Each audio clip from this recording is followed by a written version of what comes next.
A very warm welcome to our regional IP Hatch activity. It's a pleasure to be here to be hosting this event. Thank you all my partners regionally for making this possible. We have partners spanning across from Singapore, Malaysia, Thailand, Vietnam, Indonesia, Philippines, and Japan. A very warm welcome to our webinar.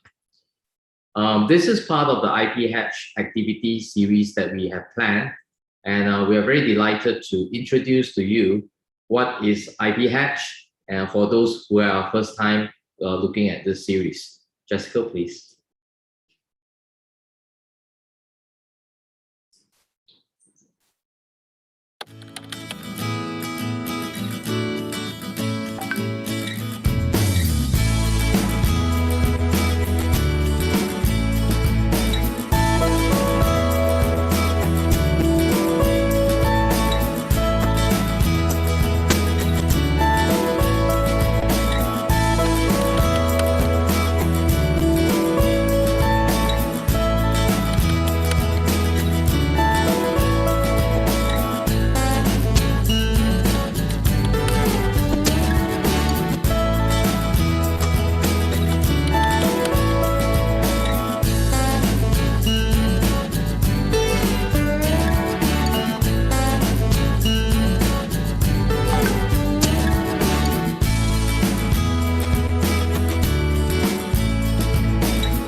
Today, we are very, very happy to be here to bring you a very interesting topic, which is opportunities for startups to make a sustainable impact in Southeast Asia. And today we have a very distinguished lineup of speakers who are very knowledgeable in this topic. And they are Yen Ling from Singapore ACE. We have Jerry from TechShake, the Philippines. And we also have Ryan from MDEC, Malaysia. Let me first ask each of them to give an introduction of themselves, starting from Yen Ling. Yen Ling, thank you. Yep. Hello, everyone. I'm Yen Ling from Action Committee for Entrepreneurship, which is a non-profit organization that builds and develops the Singapore startup ecosystem. So we work very closely with the Singapore government agencies, specifically Enterprise Singapore, to develop the Singapore startup ecosystem. So personally, I'm from the risk capital team as well as from the international team, meaning I support startups to be connected to relevant family officers, angel investors, and VCs. And I also support startups to expand overseas in the regional markets. Thank you, Yen Ling. Next, can we have Jerry? Hi, I'm Jerry, and I'm from TechShake. We are a company in the Philippines that holistically supports the startup ecosystem here. So we do a number of things.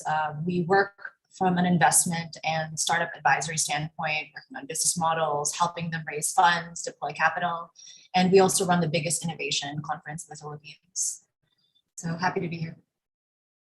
Thank you, Jerry. Next, can we have Ryan to give an introduction of himself?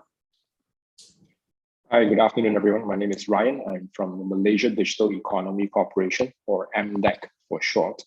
We are a government agency that was started back in 1996 to develop and support the digital and IT industry and ecosystem of Malaysia. So the four main things that we do is, number one, developing new skill sets, skilling our workers for the digital economy, encouraging and facilitating digital adoption among our businesses, supporting our disruptive new startups and scale-ups, and bring them global. And last but not least, to also facilitate foreign direct investments in the area of digital economy. For myself, my main role is looking to globalizing our startup and scale-ups and assisting them to connect to markets in other countries. Fantastic. Thank you, Ryan. So to all my audience, basically, we have a very distinguished lineup of speakers, as I mentioned. Keep your questions coming. If you have any things that you want to ask them regarding how to enter the different markets, particularly Malaysia, Philippines, and Singapore. All right, so let's dive into the topic, and we start off with a very general topic, which is what are your thoughts on SDG and ESG? Because there are so many buzz going on right now since when we enter into COVID situation. And there's a growing number of programs that focus on this, and there are also companies, jumping on this particular area that they are focusing, and or even crafting out new policies and business plans to actually address this. Is this a hype or a trend? So I want to pose this question to all the panelists. Maybe we can start off with Brian. You want to give a thought on whether do you think the trend, whether you think that the startup should actually be looking at this, or even small, medium enterprise, is this something that they even can imagine that they have some impact? Sure. I would say it's a movement, I think. So it's probably sidestepping your question a bit, but I think it's a group, right, that it's been laid out. Some of the most important and some of the most major problems that we have in the world today. And I think there's a growing realization that these are critical issues that needs to be addressed. It's going to take both governments and also the private sector to work hand in hand to address many of these issues. So I don't think it's hype per se. It's probably a growing realization, particularly among the younger population, right? That these are issues that they will have to address and they will have to grapple with, right? We're looking at things like climate change, poverty, equality, and so on and so forth. And if we are to look at society and what we want society to reflect what we want to be, then I think these are areas that we need to be able to address. Having said that, I think at the end of the day, to be honest as well, businesses, SMEs, at the end of the day, will be looking at surviving. So it's probably not something that they can immediately be able to imagine and envision how they want to tackle some of these things, right? And that's why I think it's going to take some initiative from the public sector as well, from governments, on how do we encourage disruptive startups to come up with solutions in these areas also, and how these startups can work together with businesses of all sizes, whether it's SMEs or large enterprises or corporates.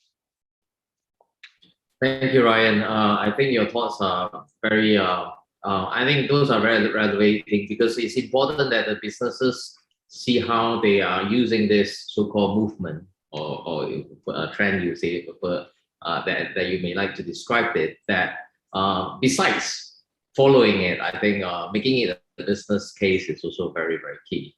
And also very happy to hear that actually you say that policies and all that, we have to also support such movement and so forth to make it a realization.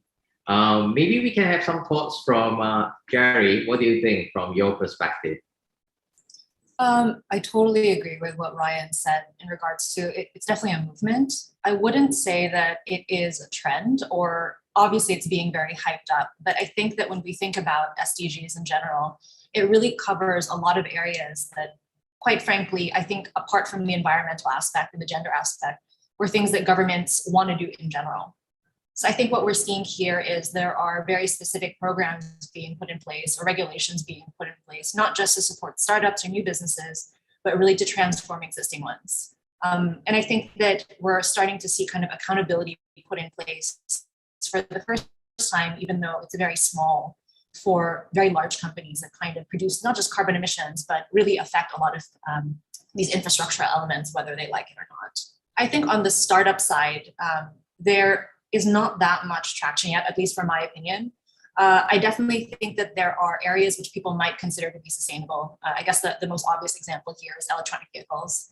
But where that fits in from an SDG standpoint, or whether it really is holistically taking into account, I guess what we'll call like total factors, that's not really something that's very clear. So I think that maybe what I'm hoping to see next, now that we've defined the goals, is we're really looking to see not just the upstream impact or the impact of the customer, but really the downstream impact. when you switch to plastic or non-plastic packaging, because plastic is obviously a big one, when you switch to aluminum, from my understanding, the carbon emissions to produce the same object is more than 5 times what it is for plastic. And to recycle it would then cost the same thing. So we're really looking at very sustainable solutions and not just thinking about, is it recyclable, is it not? But really looking at about the holistic aspect of something. And of course, there definitely needs to be some type of non-profit driven investment in this, because for something like, let's say plastic, plastics have been around for more than 150 years.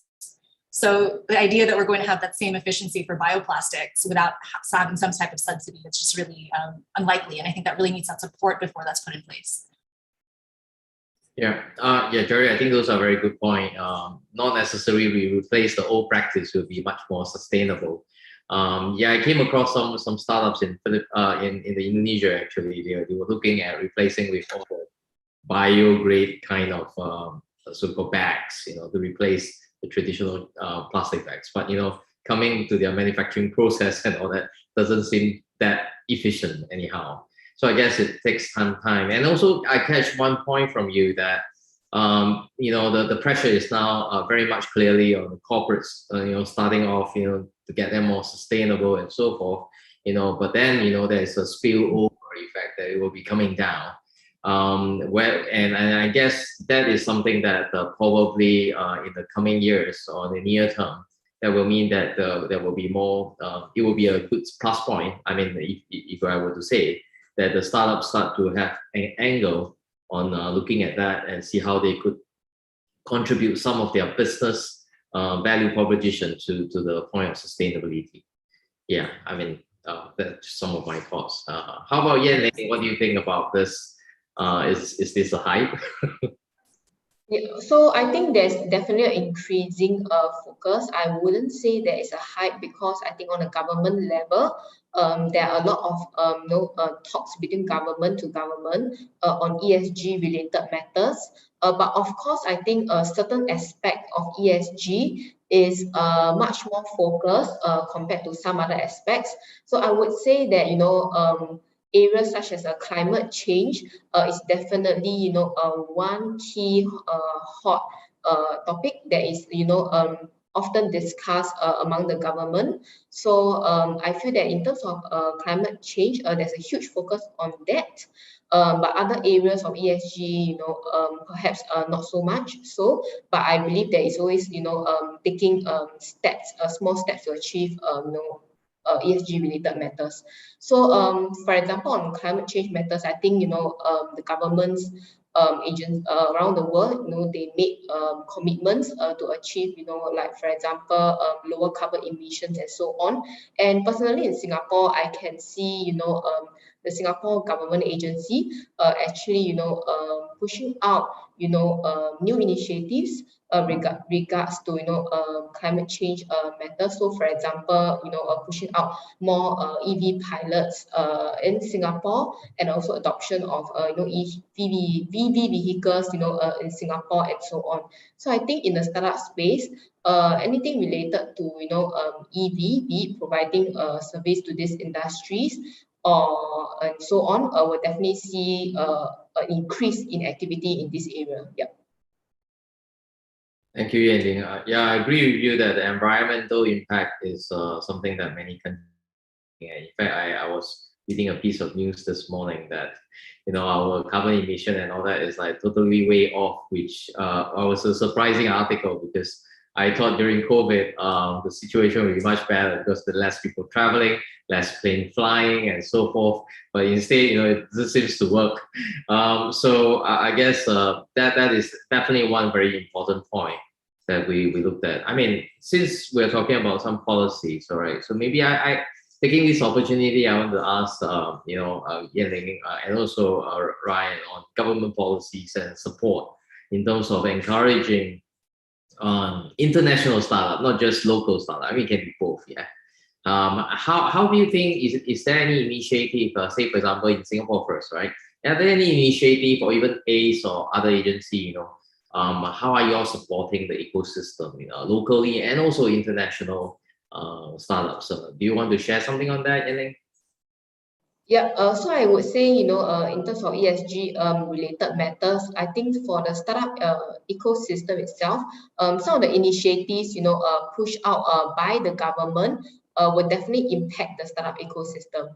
So, for example, right, I think on the MAS level, there are plans and initiatives to actually encourage, a green investment programs to mandate asset managers to commit to driving ESG related investments in Singapore itself.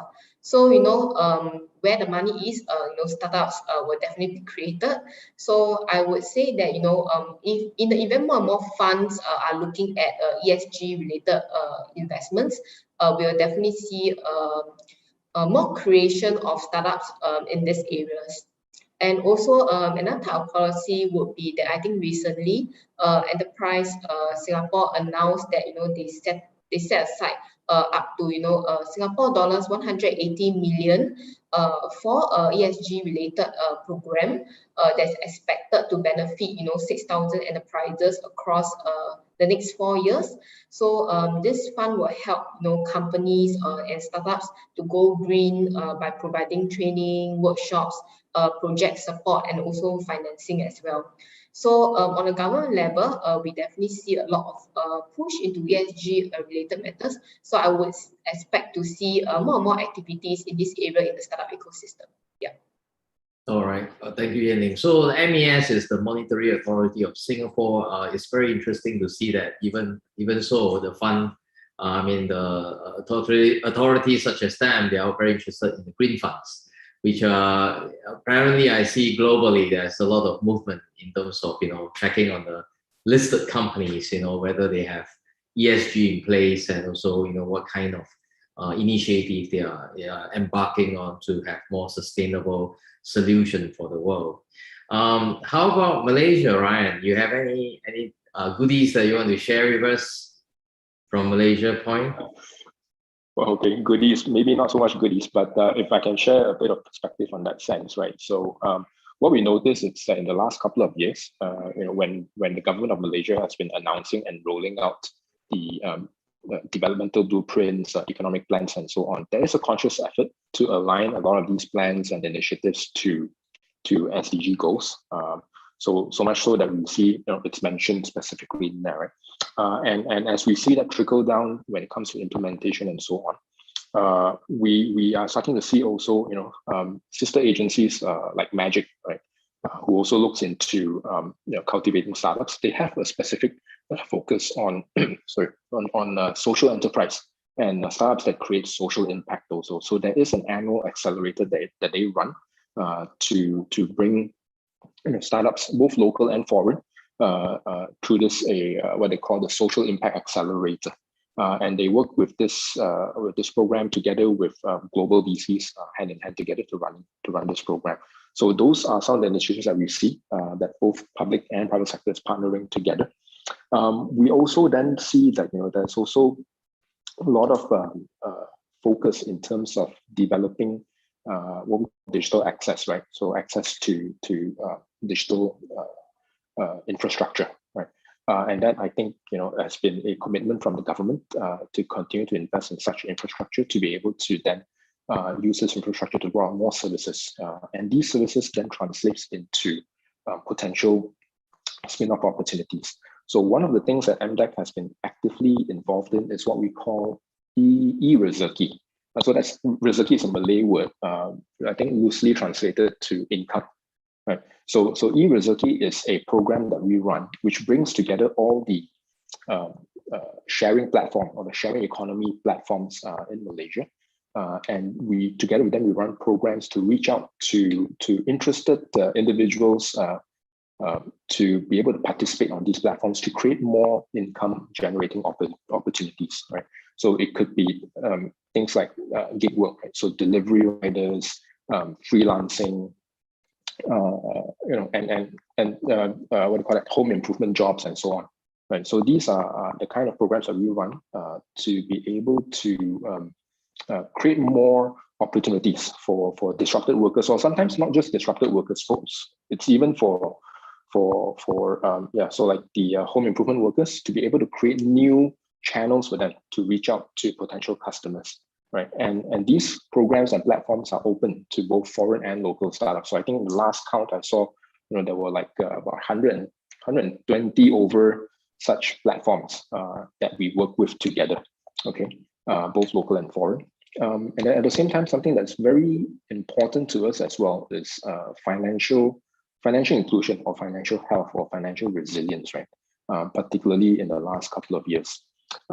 So when it comes to financial inclusion, we also do work with a UNCDF, the United Nations Capital Development Fund, and we work hand in hand together with them to roll out financial inclusion programs to help benefit some of the gig workers and also the lower income workers to be able to enjoy access to similar financial products that you and I may have, so that they can then also better their financial well-being also.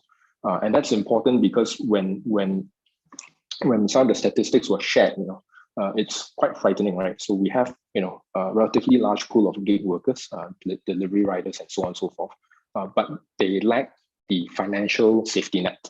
And that is why these kind of financial inclusion programs are important to be able to reach out to them and to provide that kind of cushion should anything happen to them. So these are some of the initiatives that we run together, both private and public sector, and it's open to both foreign and local startups as well.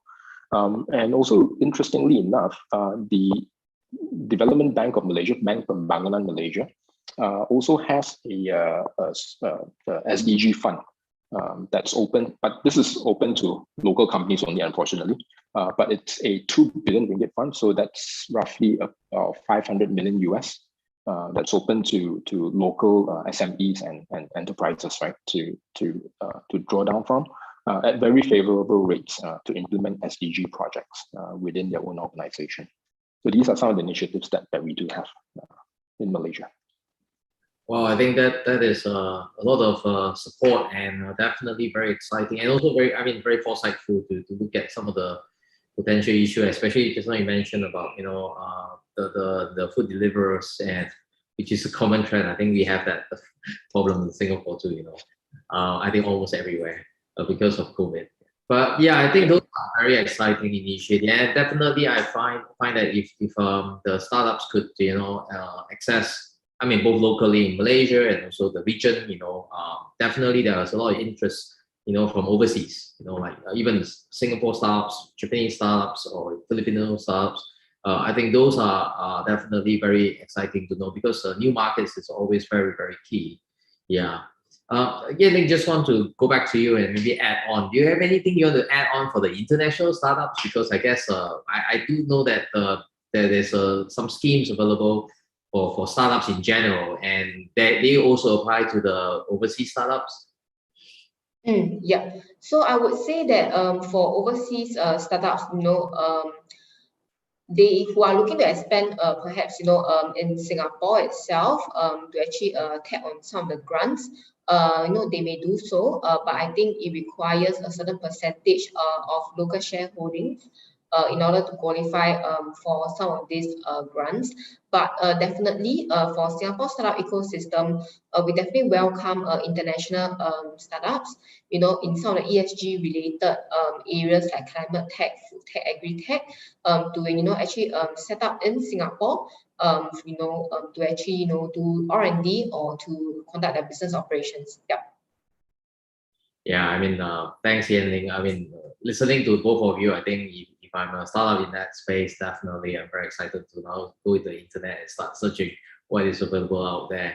And I think definitely not just Singapore and Malaysia. I think the Philippines also have as well.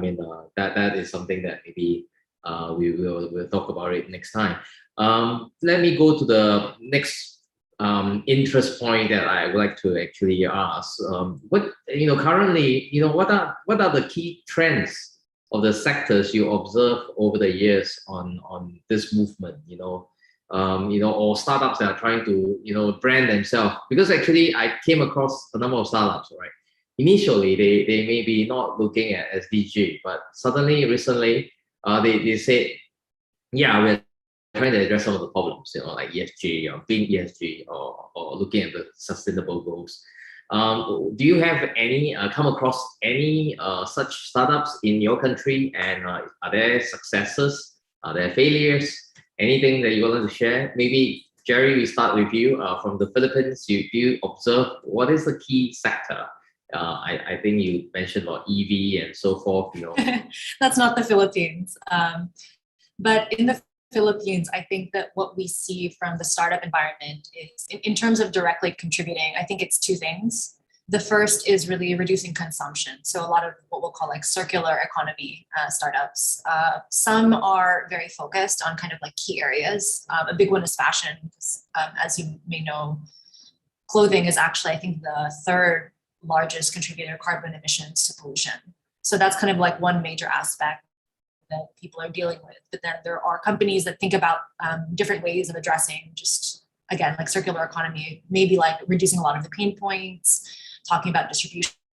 I think the second thing is in the Philippines is really about reducing or reusing plastic waste, because there aren't really very strong recycling programs. And obviously recycling is not necessarily the answer, but there are a lot of startups here that are focused on kind of like creating recycled plastic products, and ones that can be used on a larger scale. So for example, for construction, because, and honestly, that's also the same kind of focus that the Philippines from a government standpoint has really focused on in terms of SDGs, because the Philippines is I think we contribute to 1/3 of the plastic in oceans, since there's a huge use of single-use plastic here. So I think those are kind of the two main ones that we're seeing. I do see that a lot of people are interested in what we'll call sustainable materials. So one that I find really interesting is the use of like mycelium, which is a type of mushroom, and using that not just to replace things like leather, but also things like construction materials, because it can basically be grown from organic material. It's actually really fascinating. So that is something where I don't think the technology is quite here yet, but they realize that once you have that kind of basic structure set up, you can actually implement it in a lot of locations. And it seems like the Philippines is a place that makes a lot of sense from a distribution standpoint.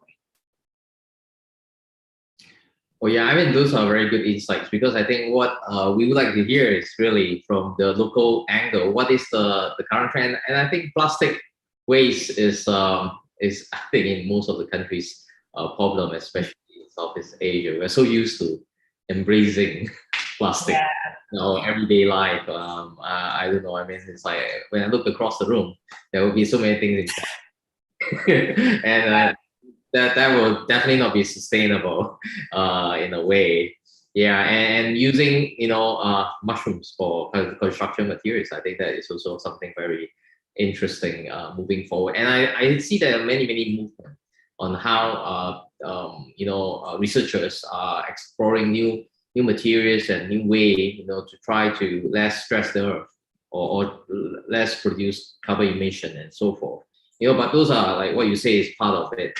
And the point about what you mentioned about circular economy is definitely very important, because a lot of things that we create is like, it's never circular in a way. It's more like end off somewhere and then wasted.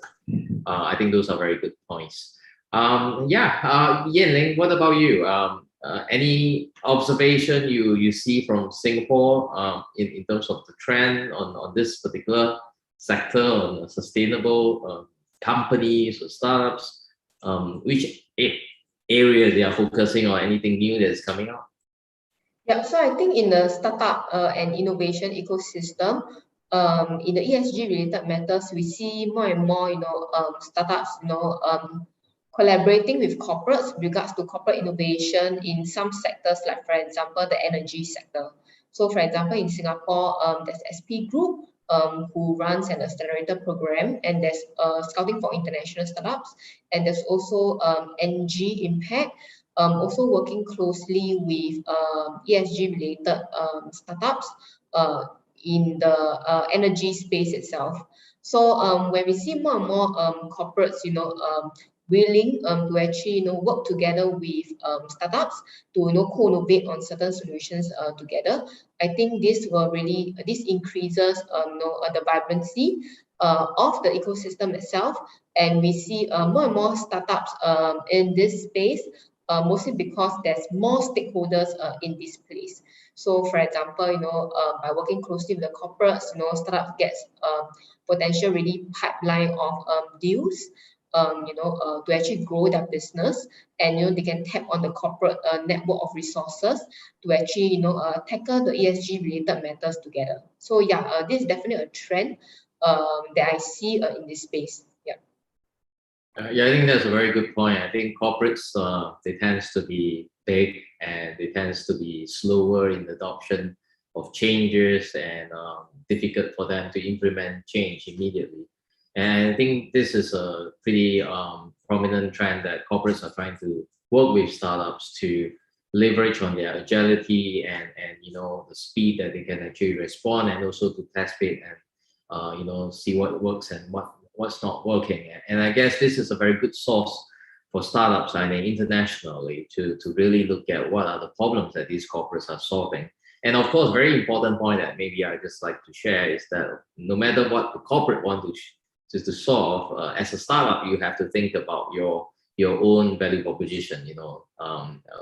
Beware of falling into the trap of just solving solutions for the corporate and forgetting that you need to create a business model that could give a very wider value proposition to your target customers around the world, right?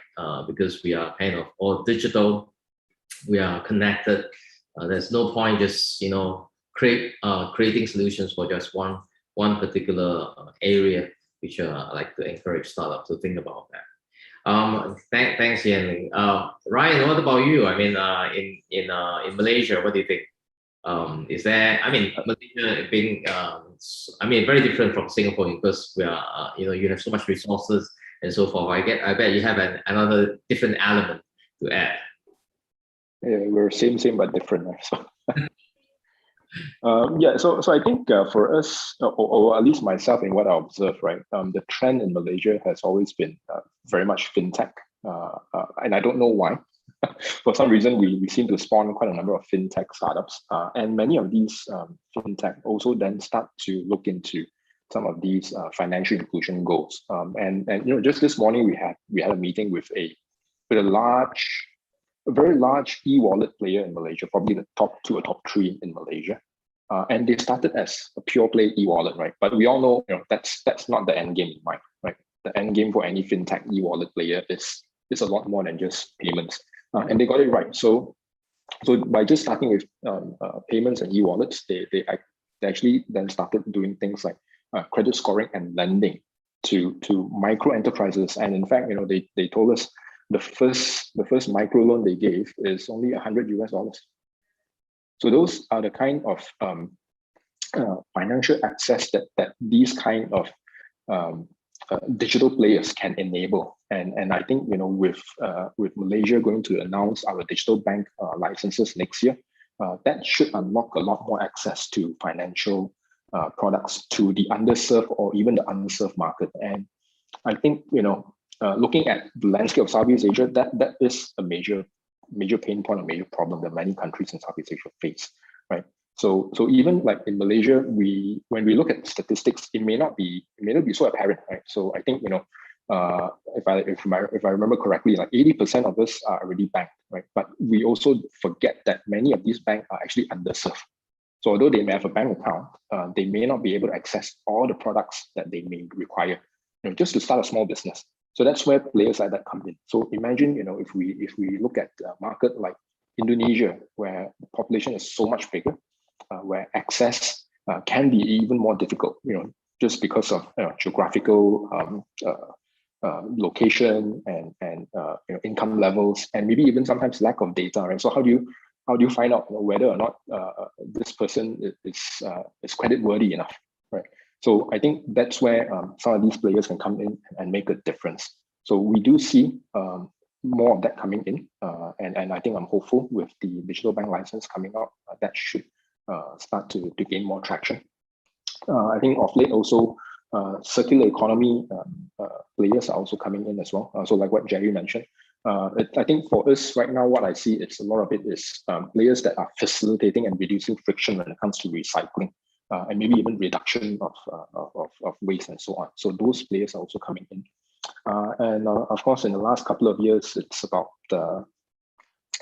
agriculture tech or food tech, and of course, health tech as well, right? Agriculture tech, I think everyone knows that is always at balance, right? How do you produce more food at sustainable means, right? And then solving the distribution problem also, and distributing this to your customers at the right time and the right cost. There's one interesting startup that I just recall suddenly. These guys actually produce a sticker that you stick on your fruits and your produce to keep it fresh for longer. So I don't know the science behind it, but apparently there's like a kind of chemical on the sticker that releases over time to slow down what do you call it, the decay, so it stays fresh longer. So I think that kind of innovation is also interesting, where your fruits stay fresh on the shelf longer, and it reduces wastage also. So that's the kind of thing which is I think it's interesting, and I think it deserves to be supported a lot more. Well, that's very interesting. I'm just suddenly that reminds me of, it's more like to slow down the aging process, oxidization. Yeah. Maybe you should and I think that. Yeah, maybe you should ask the startup to apply it to human beings. Even better, I think all the is anti-aging. You stick a maybe you will stay younger. We'll put all the cosmetics companies out of business. but it's interesting. Yeah. This is Malaysian experience during the pandemic, right, where we had very serious lockdowns last year and this year, especially last year, right? So and when there were all these lockdowns, the logistics was basically disrupted. So people couldn't move the vegetables and fruits from the farms to the market. And we saw in the papers where they just had to dispose of all the fruits, which was perfectly edible, but just because nobody could transport it down, they just had to let it rot there. So yeah. that's I think that's also a major issue that we have to solve. Yeah, I think on this topic about value supply chain, I think this is probably facing a lot of issues in bigger countries. I think I heard the other day during a pre-chat, I think Jerry, you talked about that, right? The value chain and all that. Just candidly come back to you. Do you think you have anything you want to talk about the value chain in terms of Philippines wise, in terms of innovation? Do you see any movement, or is there a demand in this space to look at more innovative solutions to help the operations?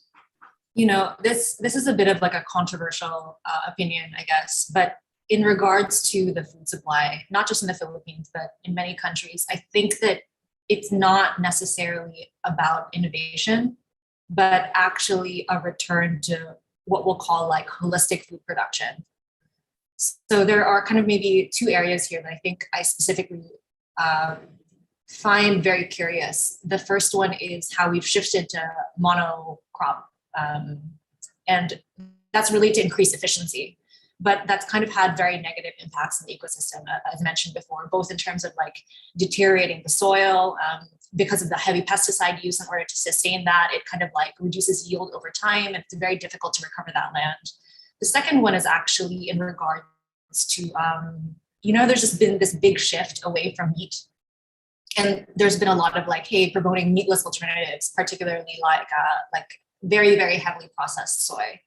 And I kind of understand that, because in today's environment, if you have a cow, I guess, and they're fed in such a way that it is like a very heavy corn feed, then they do have a lot of methane. But if you think about it a little bit more holistically, where actually most of the food produced in terms of actual production, the yield doesn't actually go to humans. So like, I don't know, the one people use a lot is like celery. You have a celery plant, but what gets sold to human is literally not even 1/4 of the actual plant. So you can either let all of that yield rot, or you can kind of cycle that into, let's say, like pork or something like that. Maybe not from Malaysia, but you know what I mean? So I think that definitely there is a sense of, you can innovate in terms of ensuring that the supply chain is there and making it much more efficient. But I think just really focusing on the end product, as in like, hey, cows produce methane, therefore shift to meatless. I think that that's really a very myopic view of when we talk about sustainability in regards to the supply chain. And it's not just about reducing carbon emissions, but really a lot of the other SDGs. Because kind of opening up this, I guess, like distributed or very holistic approach to food production, it also does create more opportunities from an economic standpoint, and also does actually, if you look at it more holistically, increase the way that we might approach food production and food security. Yeah, I think those are very, very good thought.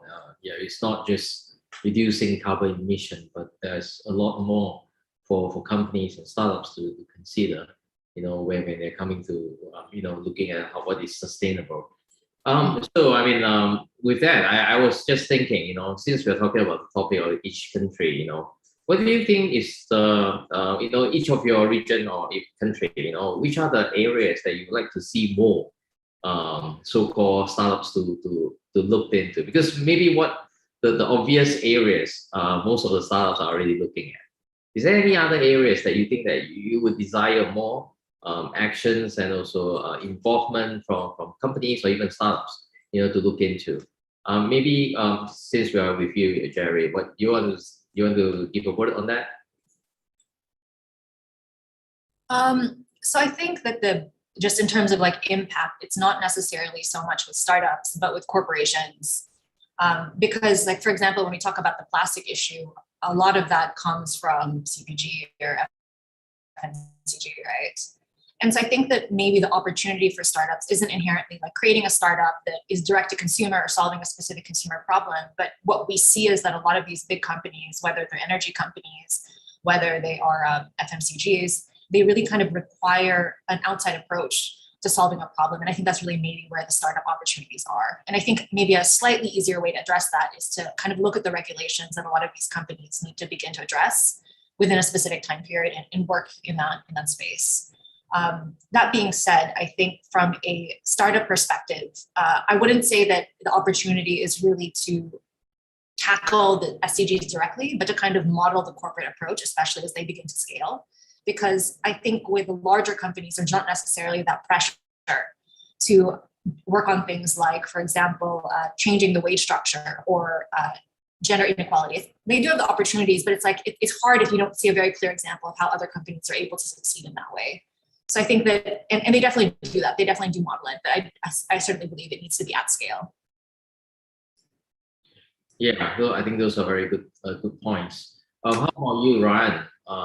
Any thoughts from Malaysia's standpoint? What are the areas you think that we could do more? Yeah, I kind of agree with Jerry. I think it's how do we get companies to look at the values they're going to model after SDG, right? So it's not maybe specifically tackling any specific problems, but the values they want to bring out of it. And as as some of the companies that we speak to point out as well, today it's no longer enough to just be a company and then say that you want to make a profit and return profit to your shareholders.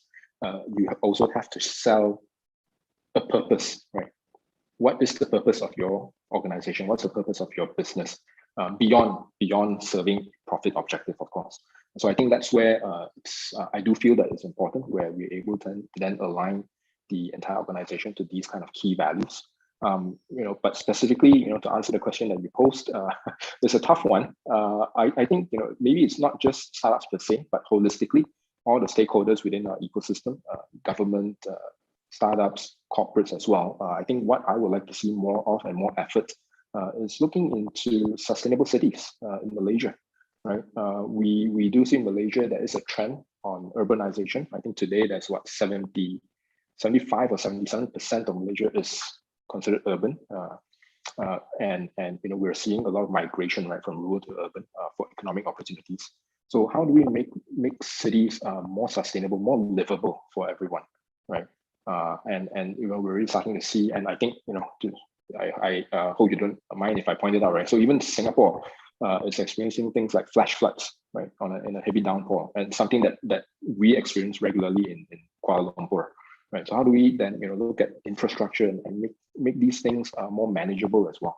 And I think that's where the trifecta, right? Startups, corporates, and government can come in to address some of these issues. Absolutely. Yeah, I think it's like what you say.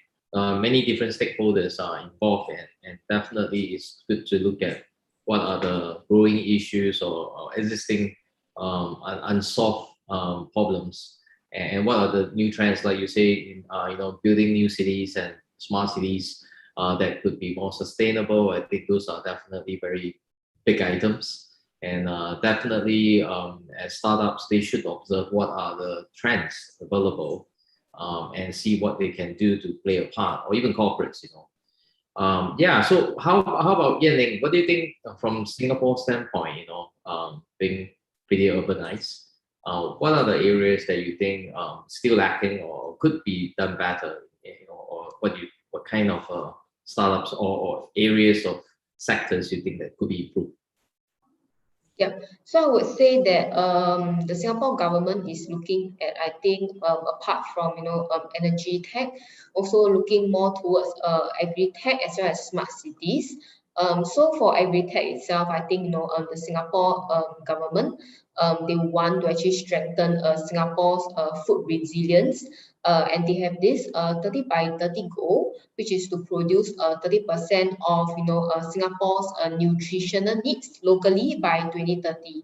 So agri-tech is a very important aspect for Singapore to reach there. So that is why I guess the Singapore government work very closely with the different stakeholders, be it accelerators, incubators, or VCs, to actually invest in agri-tech related startups, and they also have available policies to actually introduce like grants or schemes to encourage R&D in this area. So that is agri-tech in short. So another aspect, I think smart city is a recurring topic that the Singapore government is always focusing on because of the Smart Nation initiatives. So I think the Internet of Things is definitely IoT related startups.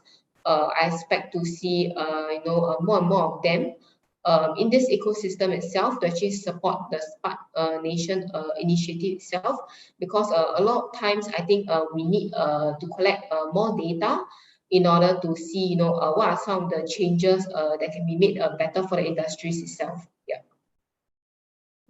Thank you, Yanling. I think definitely smart city is one very important point, like you highlighted and also what Ryan highlighted. I want to take this opportunity to ask the audience, if you have any questions, all right, do post in so that we can leave some time to actually help you to answer some of your queries. So the last question I have for the panel, which is a difficult one, all right.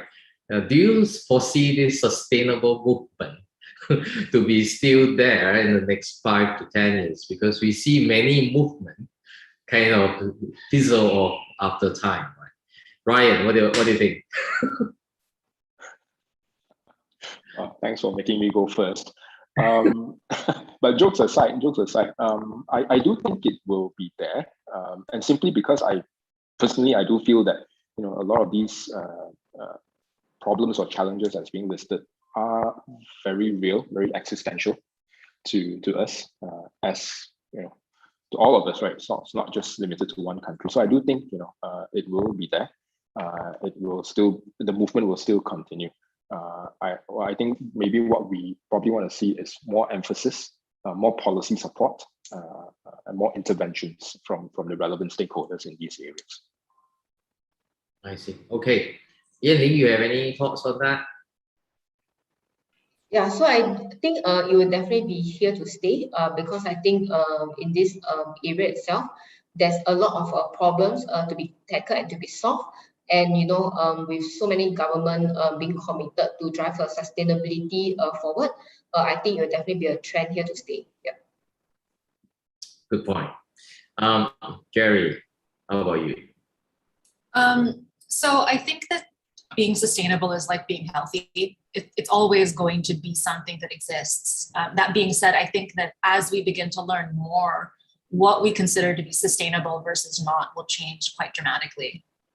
So, I think when you think about like health, I just think that's a pretty good example, because remember back in the day when people thought margarine was healthy? And then suddenly margarine became like the worst thing ever. Or fat, for a long time, like fat was super villainized. And then suddenly all of a sudden it was like low carb everything, high protein, high fat. And suddenly that's considered healthy. you know. And so I think that it's kind of the same thing with sustainability, where yes, the concept of sustainability and the goals of sustainability will always be the same, but I think what we will consider sustainable will begin to change quite dramatically. Obviously, there are probably some like common principles. Like I think that it would be hard to say that, you know, more trees is bad, you know, or that kind of thing. But in general, I think that that's kind of really what I'm more interested in seeing. What will change about our perception of what is sustainable versus not.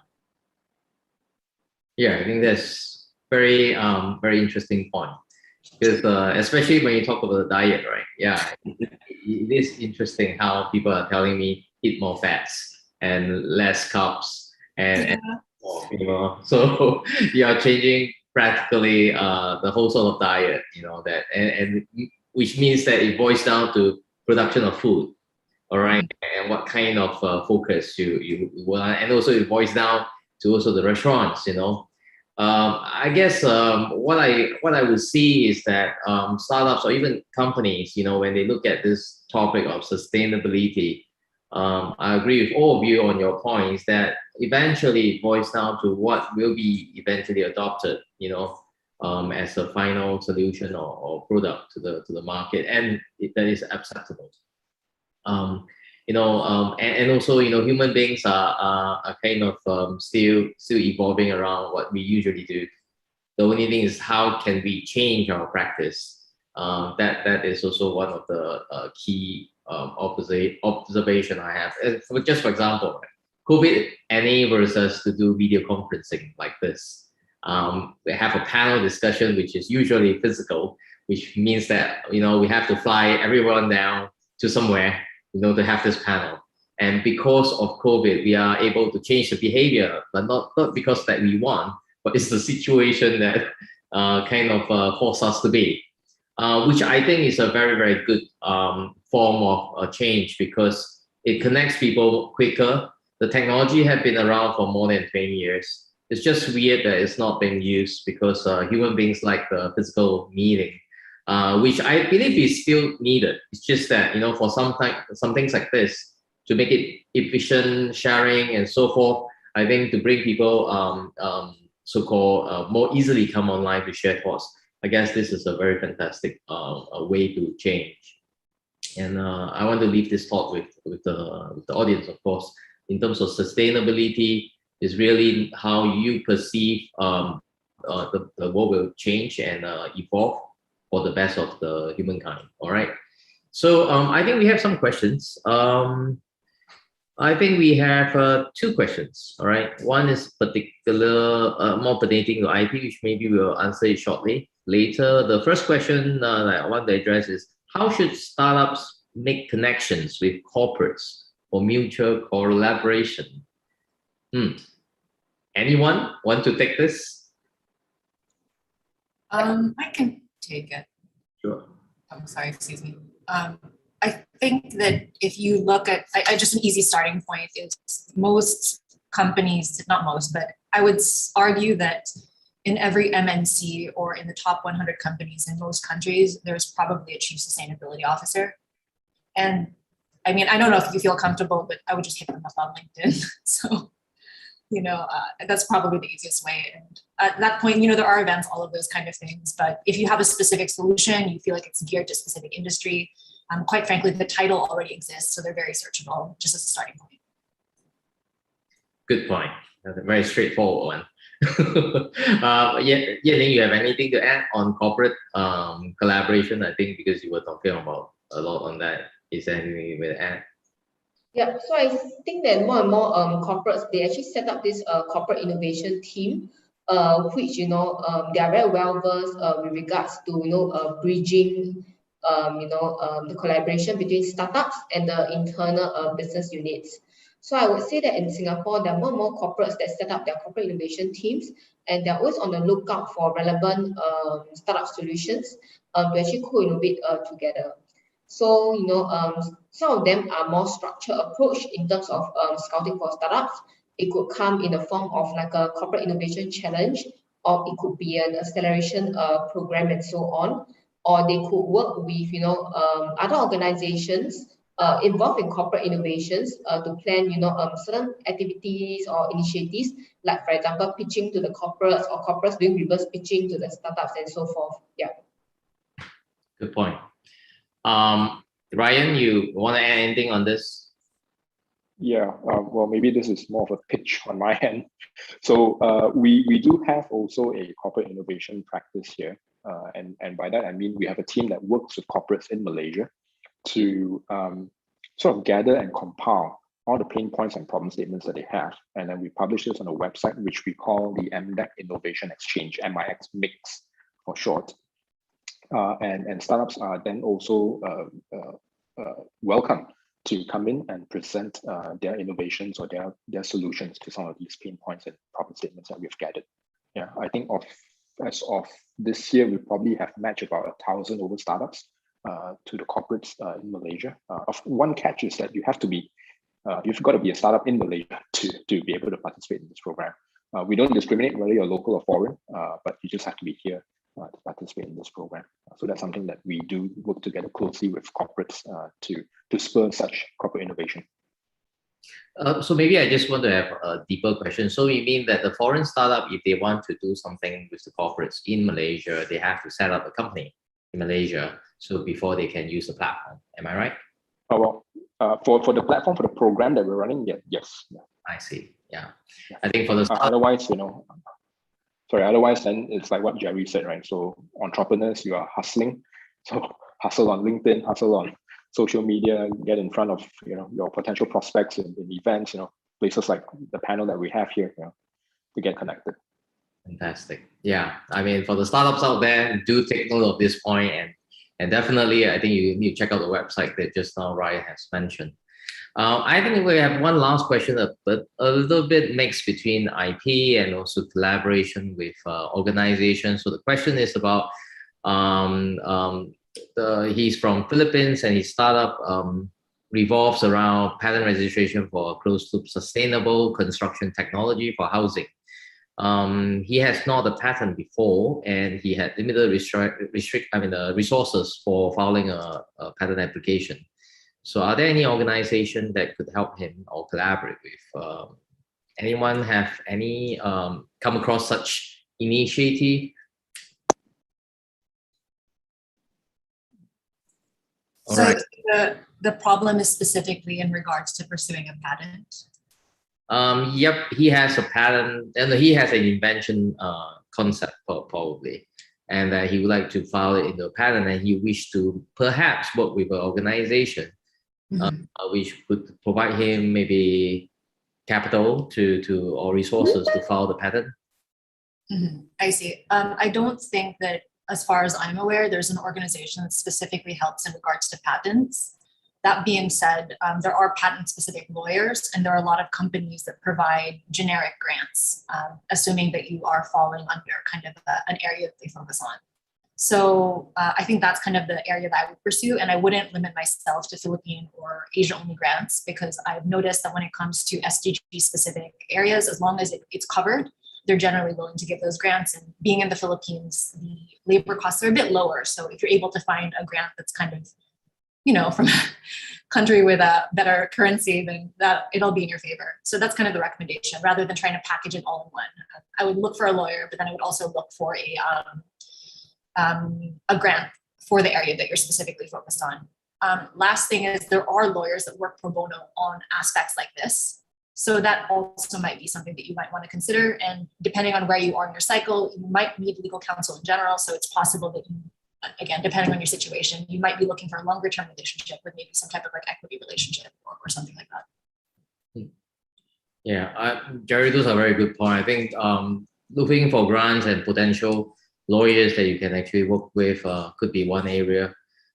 Just about the aspect of patenting. I mean, if you work with any corporates and when you disclose the invention to any one of them, just take note of the point that the moment you disclose it publicly without any NDA sign or that whatever, your patent idea is considered no longer novel. So you may want to be careful when you actually approach companies or corporates. If you think that your patent idea is very, very novel and no one else in the world has done it, then you may want to take some kind of precaution when you are discussing with any parties. I think for the lawyers, I think they have a professional.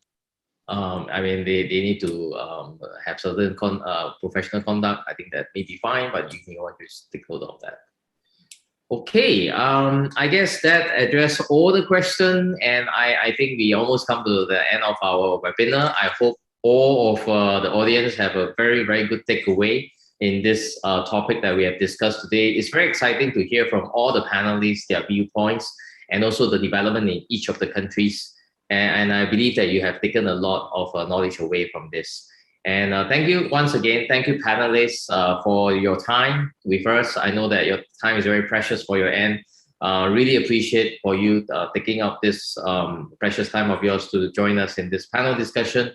And we look forward to seeing you next time again. Thank you so much. To everyone, have a very pleasant afternoon. Thank you. Thank you. Thanks, everyone.